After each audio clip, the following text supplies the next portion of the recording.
Hello guys, good morning. स्वागत आहे आपल्या युट्यूब चॅनलवर ज्याचं नाव आहे स्नेहल सिद्धेश. आज व्लॉग बनवण्याचा हाच हेतू आहे की मी विदर्भाची आहे. तर विदर्भामध्ये तुरीचे शेंगा आल्यावर जी सोलेची भाजी बनवतात ते सहजासहजी मुंबईमध्ये मराठवाड्यामध्ये नाही बनवली जात. तर तोच व्लॉग मी आज तुम्हाला दाखवणार आहे, त्याची रेसिपी. तर चला बघूया.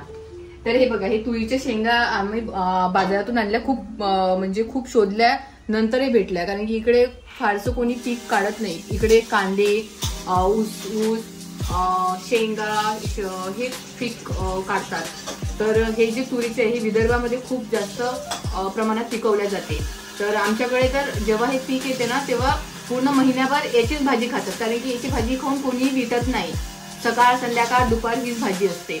तर हे बघा, खूप मेहनतीने मला हे शेंगा भेटले होते आणि याचे मी दाणे सोलून याला स्वच्छ धुतलेलं आहे. आता हे मी मिक्सर मधून काढणार. मिक्सर मधून काढल्यानंतर हे बघा अशी पेस्ट होते, याची अशी पेस्ट होते. आणि इथे मी लसूण, हिरव्या मिरच्या आणि थोडी कोथिंबीर घेऊन याची पेस्ट केलेली आहे. आता हे सर्व केल्यावर मी याची तुम्हाला रेसिपी दाखवते. तर माझ्यासोबत जुळून राहा व्हिडिओ मध्ये. कढई तापवलेली आहे, त्याच्यामध्ये तेल ऑलरेडी मी टाकलेलं आहे. आता त्याच्यामध्ये मी टाकणार जिरा.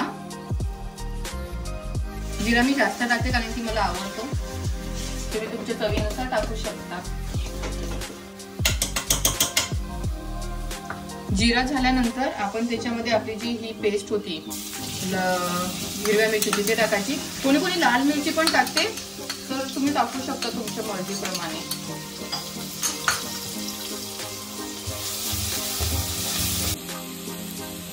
याच्यामध्ये मी थोडं हिंग वापरते. आम्ही प्रत्येक भाजीमध्ये हिंग वापरतो. तुम्ही पण वापरा. त्याच्यामध्ये काय होते ना, पचन शक्ती चांगली होते हिंगामुळे. म्हणजे यामध्ये हळद टाकायची, त्याला छान मिक्स करून घ्यायचं. आणि इकडे मी थोडं पाणी ठेवलेलं आहे गरम. काय होते ना, जी ही भाजी आहे ना त्याला उकळलेलं पाणी टाकायचं. तर भाजीची जी टेस्ट असते ना, टेस्ट आणि त्याचा थोडा कलर जो असतो ना तो तसाच राहतो. आणि मला असं वाटतं कुठल्या पण भाजीला जे तुम्ही भाजी करता ना त्याच्यामध्ये गरम पाणीच वापरत जा. आता मी तिथं ते टाक. हे बघा, छान याला तेल सुटलेलं आहे. याच्यामध्ये जी तुरीची सोलेची जी पेस्ट आहे ना ते टाकायची आणि याला छान असं मस्त मिक्स करायचं. जी हिरवी मिरची आहे ना ते पूर्ण तुरीच्या शेंगाला लागली पाहिजे. त्या पेस्टला अशी छान मिक्स करून घ्यायची. छान भाजी मिक्स झालेली आहे. आता हे जे उकडलेलं पाणी आहे ना ते याच्यामध्ये टाकते.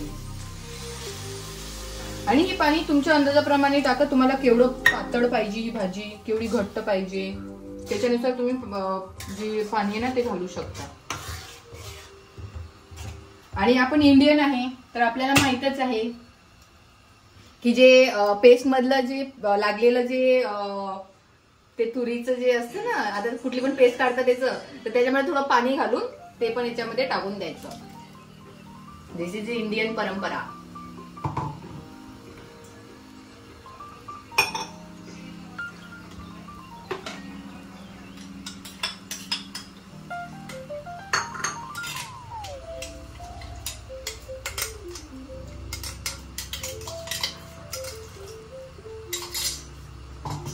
आता याला एक दोन उकळी येईपर्यंत छान होऊ द्यायचं. ठीक आहे. आताच बघा स्मेल एवढा छान येतोय ना, मस्त. आय होप की हे मम्मी आणि सिद्धेशला पण आवडणार भाजी. आणि आवडणारच, प्रत्येकाला आवडणार. विदर्भात तर तुम्ही जर कोणाला पण म्हटलं ना की सोलेची भाजी करू का, तर तेच बोलतील. त्या एक सीझन असतो जो की तुरीचा येतो. त्या सीझन मध्ये कोणाच्या पण इथे तुम्हाला सोलेची भाजी, सोलेचा भात, जे म्हणजे हे पाठवून केलेलं आहे मी, जे सगळं म्हणजे पूर्ण हे असते तुरीची शेंग, त्याचे दाणे काढून त्याची पण भाजी बनवतात, त्याचा पण भात बनवतात. आणि आधी कचोऱ्या पण बनवायचं. आता मला पुन्हा एकदा जर सपोज याच्या शेंगा भेटल्या, पण आता तर सीझन गेलेला आहे, पण तरी जर मला बाजारामध्ये काही भेटल्या ना तर मी कचोरी करणार.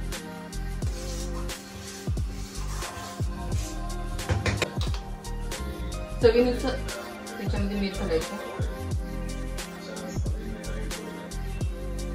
आम्ही जास्त मीठ खात नाही, कारण की आमची फॅमिली जे थोडे डाएट फॉलो करते. चला, तयार आहे आपली सोल्याची भाजी, विदर्भाची खास डिश. क्वांटिटी पण एकदम छान झालेली आहे, जास्त पातळ पण नाही, जास्त घट्ट पण नाही आहे. तर ब्लॉग इथे सेंड करते. भेटूया पुढच्या ब्लॉग मध्ये. तेव्हापर्यंत आमच्या चॅनलला सबस्क्राईब, शेअर आणि कमेंट करायला विसरू नका. बाय.